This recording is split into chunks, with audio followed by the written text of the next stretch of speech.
তাহলে আমাদের যে টপিক মেটাফিজিক্যাল পোয়েটস, এটা লিখেছেন হচ্ছে T S. Eliot, Thomas Stearns Eliot. T S. Eliot সম্পর্কে যদিও আমরা এর আগে জেনেছি, তো এখানে আরো একটু ভিন্নভাবে উপস্থাপন করা হয়েছে। T S. Eliot is the greatest poet, critic, dramatist and critic of the 20th century. T S. Eliot হচ্ছেন 20th সেঞ্চুরির বিখ্যাত কবি, সমালোচক, dramatist. He was a critic of the new classic standard. যেই সমস্ত ক্রিটিক ছিল, সমালোচক, তাদের মধ্যে থেকে তিনি নিউ ক্লাসিক স্ট্যান্ডার্ডের একজন সমালোচক ছিলেন। অর্থাৎ তার যে সমালোচনা, সেটা ছিল একদম ক্লাসিক কোয়ালিটির। The new classic tried to judge a particular piece of literature by following strict set of rules. আর একজন নিউ ক্লাসিক স্ট্যান্ডার্ড ক্রিটিক, তিনি সব সময় কোনো নির্দিষ্ট সাহিত্যের অংশকে খুব স্ট্রিক্ট রুলস ফলো করার মাধ্যম দিয়ে জাজ করে থাকেন, বিচার বিশ্লেষণ করে থাকেন। Eliot followed the new classical trend of poetry and rejected the appeal of romantic poets.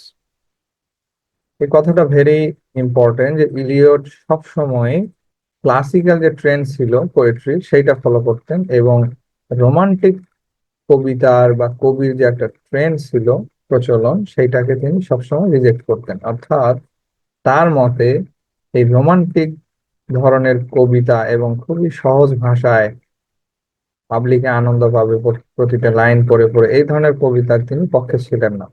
তার মতে কবিতা হবে খুবই ডিফিকাল্ট ল্যাঙ্গুয়েজে, এবং সেইটা হবে classic ট্রেন্ডের। Wordsworth said, "Poetry is the spontaneous overflow of powerful feelings." এই ডেফিনেশনটা আমরা আগেও পড়েছি যে উইলিয়াম ওয়ার্ডসওয়ার্থের মতে কবিতা হবে spontaneous overflow of powerful feelings. Eliot refuted this theory by saying that, আর টি.এস. ইলিয়ট তিনি ওয়ার্ডসওয়ার্থের যেই ডেফিনেশন পোয়েট্রি সম্পর্কে দেওয়া ছিল বা উক্তিটি, সেইটা তিনি রিজেক্ট করেছেন বা প্রত্যাখ্যান করেছেন। আর পরবর্তীতে এই কথা বলে, বিশেষ করে, যে poetry is not the turning loose of emotion but an escape from emotion. তিনি পরবর্তীতে এই উক্তিটা দিয়ে তিনি উইলিয়াম ওয়ার্ডসওয়ার্থের যেই কবিতা সম্পর্কে একটা ডেফিনেশন ছিল, সেটাকে প্রত্যাখ্যান করেছে। He was born in America in 1880 but took the nationality of England later on. যদিও তিনি 1888 সালে আমেরিকায় জন্মগ্রহণ করেছিলেন, কিন্তু পরবর্তীতে তিনি ইংল্যান্ডের ন্যাশনালিটি বা নাগরিকত্ব নেন। He received the Nobel Prize for Literature in 1948 for The West Land.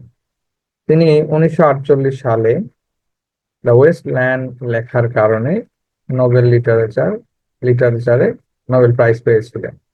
After receiving the Nobel Prize, he delivered speeches on several topics in different universities.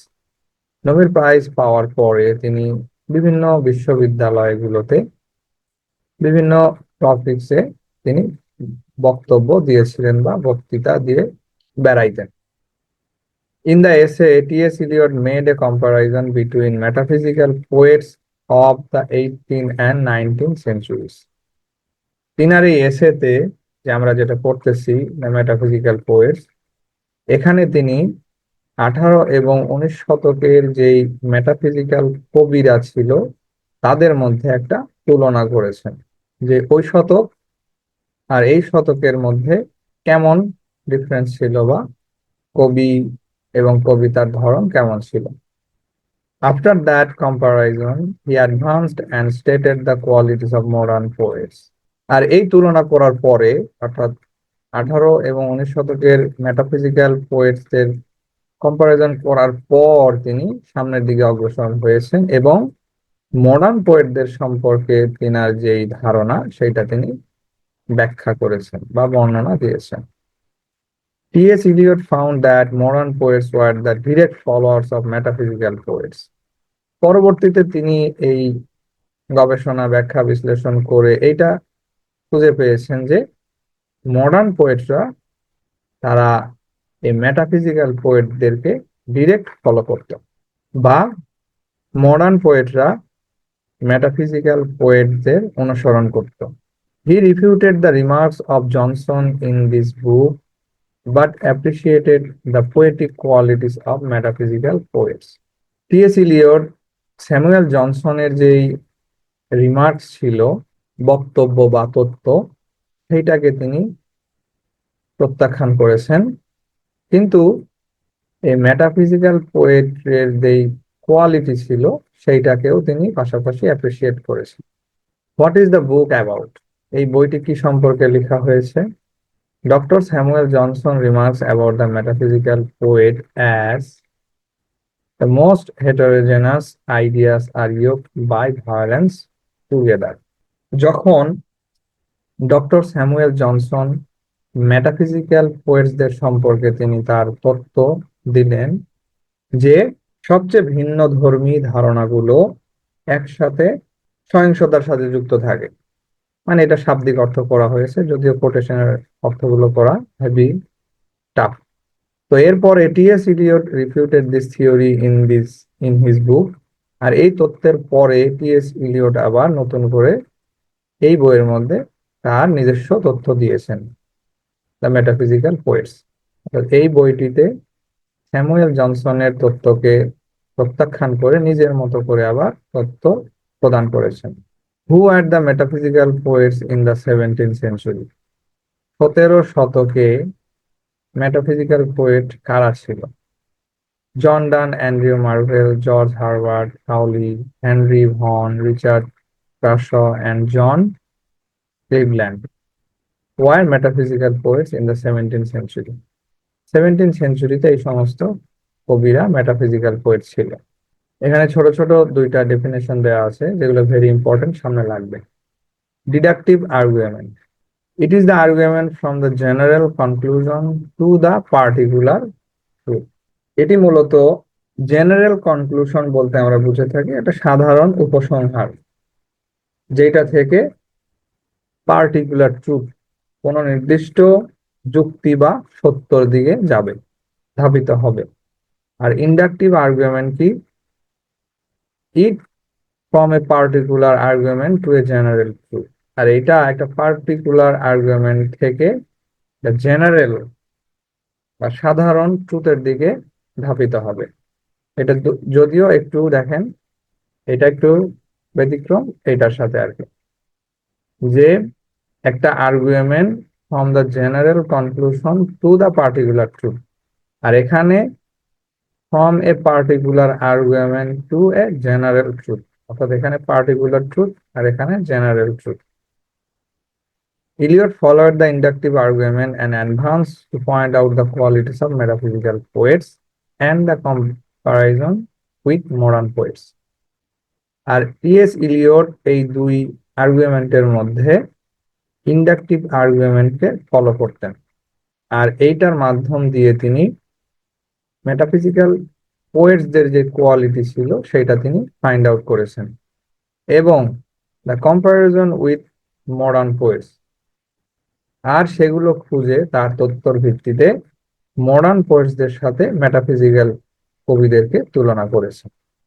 এই বইয়ে এই বইটির একটি সামারি দেওয়া আছে, এই বইটিতে কি কি পাবেন বা আমরা কি কি শিখব।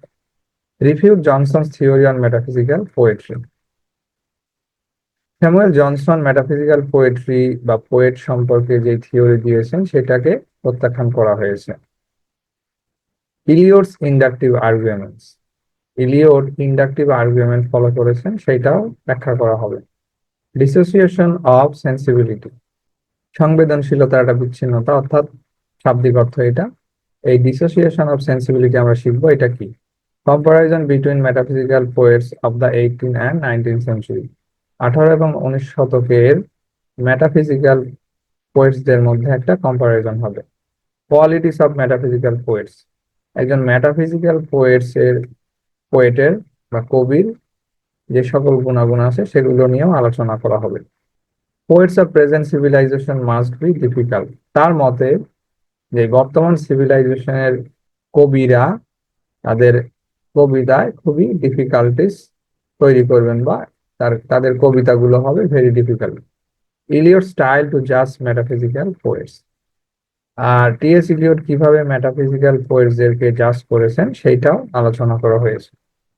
What is the difference between the unification of sensibility and dissociation of sensibility, যেটা আমরা একটু আগে পড়লাম যে ইউনিফিকেশন অফ সেন্সিবিলিটি এবং ডিসোসিয়েশন অফ সেন্সিবিলিটি যেটা পড়বো আমরা, সেগুলো হচ্ছে the term dissociation of sensibility is set in the 17th century and introduced by T.S. Eliot for the first time in English criticism. যে এই যে টার্মটি ডিসোসিয়েশন অফ সেন্সিবিলিটি, এটা 17 শতকে টি.এস. ইলিয়টের দ্বারা প্রথম ইংরেজি ক্রিটিসিজমে বা ইংরেজি সাহিত্যের যে সমালোচনা সেইটাতে তিনি উত্থাপন করেছেন। Eliot distinguished between the unification of sensibility and dissociation of sensibility for the first time in his book The Metaphysical Poets. T.S.. Eliot প্রথমবারের মতো তার বই দ্য মেটাফিজিক্যাল পোয়েটসে এই যে ইউনিফিকেশন অফ সেন্সিবিলিটি এবং ডিসোসিয়েশন অফ সেন্সিবিলিটির যে ডিস্টিংগুইশড পার্থক্য বা ভেদাভেদ করেছেন। When a poet unites different types of experience into a single idea is called unification of sensibility. যখন কোনো কবি বিভিন্ন ধরনের এক্সপেরিয়েন্সকে, অভিজ্ঞতাকে একটি সিঙ্গেল আইডিয়াতে ইউনাইট করে, যুক্ত করে বা যোগ করে, তখন তাকে ইউনিফিকেশন অফ সেন্সিবিলিটি বলা হয়। The poet brings together a great variety of thoughts, emotions and feelings into one trend. যখন একজন কবি অনেক ধরনের থটস, ইমোশনস এবং ফিলিংস এগুলোকে একটি দলে বা একটি অংশে যুক্ত করে, তখন unification of sensibility happens, unification of sensibility ঘটে বা হয়। For example, John Donne, a metaphysical poet, modified his sensibility into a single unit.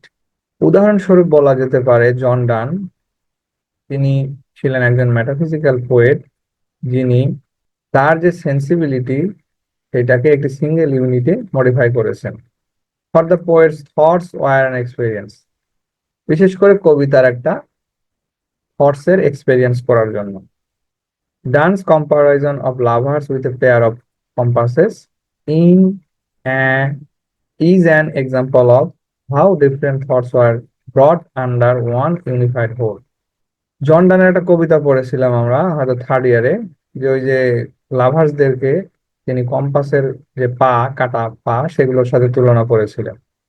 তো ওই কবিতার একটা উদাহরণ তিনি এখানে দিয়েছেন, যে জন ডান লাভারদেরকে কম্পাস যে পেয়ার থাকে, কম্পাসের পা দুটো, তার সাথে তুলনা করে উদাহরণ দিয়েছেন যে how different thoughts were brought under an one unified whole, যে কিভাবে ভিন্ন চিন্তা ভাবনাকে বা ডিফারেন্ট থটসকে একটি নির্দিষ্ট অংশে ইউনিফাইড করা যায়, যুক্ত করা যায় বা ইউনাইট করা যায়।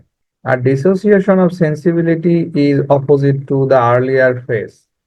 আর ডিসোসিয়েশন অফ সেন্সিবিলিটি এই প্রথমের যে ফেজটি আমরা পড়লাম ওইটার বিপরীত।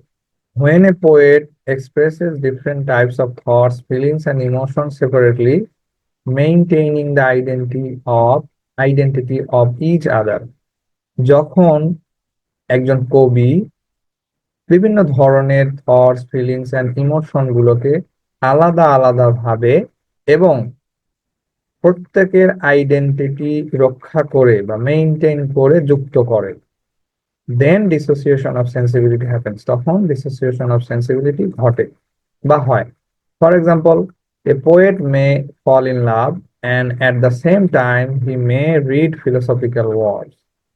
উদাহরণস্বরূপ বলা যাচ্ছে, যখন একজন কবি লাভ বা প্রেমে পড়েছে, আবার ঠিক একই সময় সে আবার ফিলোসফিক্যাল ওয়ার্ড পড়তেছে।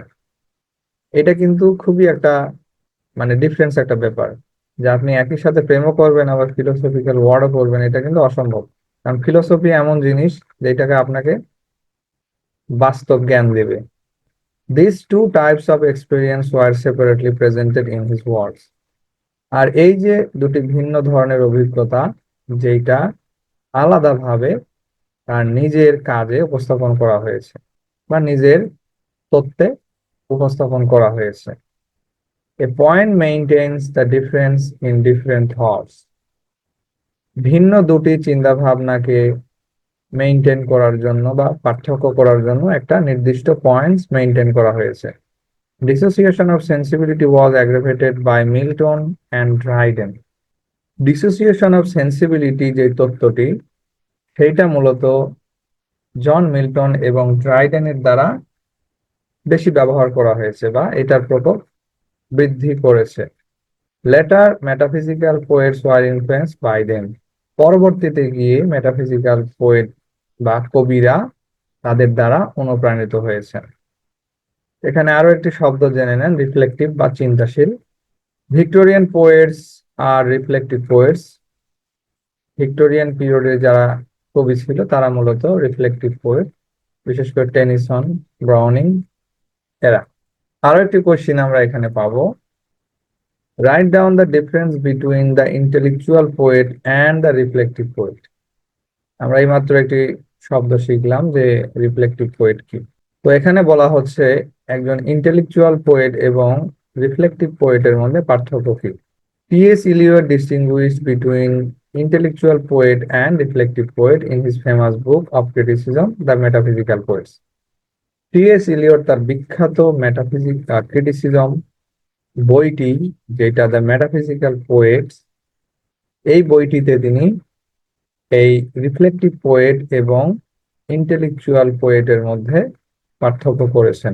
দো he differentiated two types of poets, যদিও তিনি দুই ধরনের কবির মধ্যে পার্থক্য করেছেন, হি এমফাসাইজড ইন্টেলেকচুয়াল পোয়েট, কিন্তু বিশেষ করে তিনি এই ইন্টেলেকচুয়াল পোয়েটের উপরে বেশি জোর দিয়েছেন বা তাকে ব্যাখ্যা বিশ্লেষণ করতে বেশি জোর দিয়েছেন। The poet who used head rather than heart is called an intellectual poet. বিশেষ করে যেই কবি তার মনের কথা শোনার চাইতে হেড, মাথায় কি থাকে, ব্রেনের কথা শোনে, সেই কবি হচ্ছে intellectual poet. All the metaphysical poets belong to that group. আর সকল মেটাফিজিক্যাল পোয়েটসরাই এই গ্রুপের অধিভুক্ত বা অন্তর্ভুক্ত। সকল মেটাফিজিক্যাল পোয়েটসই হচ্ছে intellectual poet. The poet of the 17th century exhibits their learning and knowledge in poetry. 17 শতকের কবিরা তারা তাদের যে লার্নিং, শিক্ষা এবং জ্ঞান, এটাকে কবিতার মধ্যে প্রদর্শন করেছেন বা উপস্থাপন করেছেন। The reader also needs the same types of caliber to go through that type of poetry. পাঠকরা যখন এই কবিতাগুলো পড়বে, তাদেরও সেম টাইপ ক্যালিবার থাকতে হবে, সক্ষমতা থাকতে হবে যেন এই কবিতাগুলো তারা বুঝতে পারে। The poets of the 20th century were the direct followers of intellectual poets. 20 শতকের কবিরাও এই যে ইন্টেলেকচুয়াল পোয়েটসদেরকে ফলো করত। The poet of the 19th century is categorized as reflective poet. 19 শতকের কবিদেরকে রিফ্লেকটিভ পোয়েটে অন্তর্ভুক্ত করা হয়েছে বা বিভক্ত করা হয়েছে। The poets who give importance to the thought process and hear the sound of the heart are called reflective poets. যেই সমস্ত কবিরা থট প্রসেসকে গুরুত্ব দিয়েছে এবং হার্টের সাউন্ড শুনেছে, অর্থাৎ মনের কথা শুনে কবিতা লিখেছে, তারাই হচ্ছে reflective poets. Tennyson, Browning, and Arnold were reflective poets in their presentation of poetic thoughts and ideas. এই সমস্ত কবিরা হচ্ছে রিফ্লেকটিভ পোয়েটস, বিশেষ করে তাদের যেই থট এবং আইডিয়াস, এগুলো উপস্থাপনার ক্ষেত্র বা উপস্থাপনাকে কেন্দ্র করেই তাদেরকে রিফ্লেকটিভ পোয়েটস বলা হয়েছে। What is the similarity between modern poets and metaphysical poets? Modern poets এবং মেটাফিজিক্যাল পোয়েটস এর মধ্যে সিমিলারিটিস গুলো কি কি? According to T.S. Eliot, the modern poet must be difficult and they should not be interested in philosophy. T.S. Eliot এর মতে modern পোয়েটরা অবশ্যই difficult হবে, অর্থাৎ তাদের যে কবিতাগুলো লিখবে সেগুলো অবশ্যই ডিফিকাল্ট হবে এবং তাদের কোনো মতেই ফিলোসফিতে ইন্টারেস্ট হওয়া যাবে না। Eliot points out some similarities between modern and metaphysical poets. T.S.. ইলিয়ট মডার্ন এবং মেটাফিজিক্যাল পোয়েটসদের মধ্যে কিছু সিমিলারিটিস পয়েন্ট আউট করেছেন, খুঁজে পেয়েছেন। The trend of dissociation of sensibility that was set up in the 17th century led to philosophical poets later on. যে এই ডিসোসিয়েশন অফ সেন্সিবিলিটির যে একটি ট্রেন্ড ছিল 17 শতক পর্যন্ত, যেটা ফিলোসফিক্যাল পোয়েটরা কি করত, ব্যবহার করত বা প্রচলন করত। But philosophy is not necessary for poetry, কিন্তু পোয়েট্রির ক্ষেত্রে ফিলোসফির কোনো প্রয়োজনীয়তা নেই, যেটা 17th সেঞ্চুরির কবিরা ব্যবহার করত তাদের কবিতা লেখার সময়। ফিলোসফিক্যাল থিওরি গুলো অনুসরণ করত। এটা টি.এস. ইলিয়ট একেবারেই নিষেধ করছেন। Eliot gave importance to the unification of sensibility. Eliot সবসময় এই ইউনিফিকেশন অফ সেন্সিবিলিটিকে গুরুত্ব দিয়েছেন বা দিতেন, which was found in metaphysical poets. আর যে তত্ত্বর ব্যবহার মেটাফিজিক্যাল কবিদের মধ্যে পাওয়া যেত। Similarities between above mentioned poets are, উপরে যে দুই ধরনের কবিদের কথা বলা হয়েছে তাদের মধ্যে যেই সিমিলারিটিস গুলো আছে সেগুলো নিম্নে উল্লেখ করা হয়েছে। Both are the direct result of intellectual practice. এই দুই ধরনের কবিতাই হলো ইন্টেলেকচুয়াল প্র্যাকটিসের ফলাফল। The metaphysical poets followed Elizabethan dramatist Chapman. Metaphysical কবিরা এলিজাবেথেন পিরিয়ডের যে ড্রামাটিস্ট ছিল চ্যাপম্যান তাকে ফলো করত। হু ওয়াজ ইনফ্লুয়েন্সড বাই মন্টেইন, যারা বিশেষ করে মন্টেইনের থেকে অনুপ্রাণিত হয়েছিল। Modern poets followed the metaphysical trend. আর মডার্ন পোয়েটরা সব সময় মেটাফিজিক্যাল যে একটা ট্রেন্ড ছিল সেইটা অনুসরণ করত। Both poets have the intimacy of tone and deep searching into the human soul. উভয় প্রকারের কবিরাই বা কবিদের টোন এবং deep searching into the human soul, যে মানুষের যে আত্মার মধ্যে যে একটা খোঁজ করা, সেখান থেকে কবিতা বের করে নিয়ে আসা, থট প্রসেস, সেইটার সাথে ইন্টিমেসি ছিল। They presented personal thoughts, emotions, sentiments, feelings and judgments. উভয় প্রকারের কবিরাই তারা নিজেদের যে personal thoughts, emotion, sentiments, feelings এবং জাজমেন্টস, বিচার বিশ্লেষণ প্রয়োগ করত বা উপস্থাপন করত। Both poets use obscure words and high sounding conceit.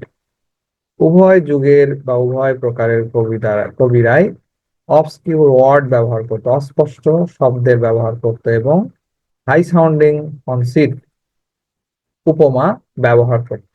The metaphysical poets possessed a mechanism of sensibility like the modern poet.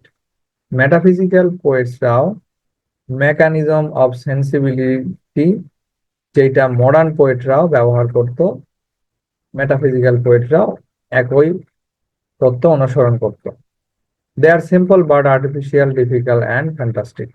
তারা সবসময় খুব সিম্পল ধরনের কবিতা লিখত এবং যেগুলো ছিল আর্টিফিশিয়াল, কৃত্রিম, আবার পাশাপাশি ডিফিকাল্টিসও ছিল এবং ফ্যান্টাস্টিক ছিল। In fine, while bringing up a definition between metaphysical and modern poets, পরিশেষে বলা যায় যে যখন এই যে মেটাফিজিক্যাল এবং মডার্ন পোয়েটসদের মধ্যে কি করা হলো, ডিস্টিংগুইশ করা হলো অথবা ডেফিনেশন দেওয়া হলো তাদের, T S. Eliot prescribe modern poet to be difficult. T S. Eliot এইটা সাজেস্ট করেছেন যে মডার্ন পোয়েট অবশ্যই ডিফিকাল্ট হতে হবে, সেগুলো অবশ্যই ডিফিকাল্ট হতে হবে। He also regretted not ascending from the 17th century of poets. এর পাশাপাশি তিনি 17 শতকের যেই পোয়েটস ছিল তাদেরকে অনুসরণ বা অনুকরণ না করার জন্য দুঃখ প্রকাশও করেছে। অর্থাৎ তার মতে 17 শতকের কবিদেরকে অনুসরণ করা উচিত ছিল।